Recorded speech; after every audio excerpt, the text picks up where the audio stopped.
So if you have PCOS, you might be told to go into the birth control pill. Why? Because the birth control pill is just female hormones. And so as you have high testosterone in your body, and then you take the birth control pill, the balance comes back to be about equal. So the symptoms go away because there's female hormones to counterbalance the high testosterone. But the problem is, as soon as you stop taking the female birth control pill, well, you have high testosterone again. So I see this happen so often. People have been on the pill for a very long time for PCOS, then they want to have a baby, so they stop taking the pill, and then boom, all the symptoms come back because the testosterone is still really high, and they're not ovulating. They're not getting their period. They cannot get pregnant.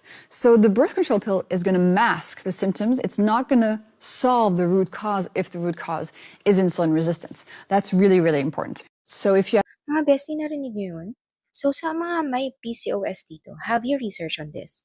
Kasi baka di mo alam, hindi pala hormones ang main problem mo. Oo, madalas sinasabi na take birth control pills daw to fix the PCOS kasi nga it balances your hormones, 'di ba?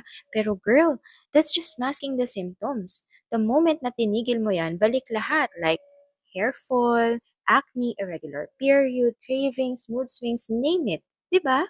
So, ang totoo niyan, insulin resistance ang ugat ng PCOS for most women. Kapag mataas kasi yung insulin mo, nag-spike din yung testosterone. Kaya nagkakagulo yung mga hormones mo.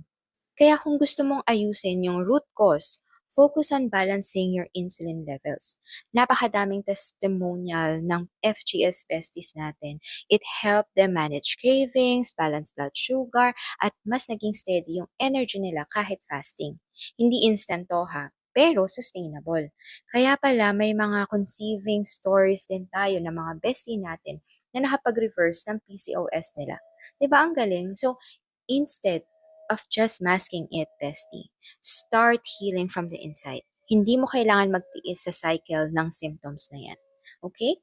Start now, bestie. Kaya mo yan.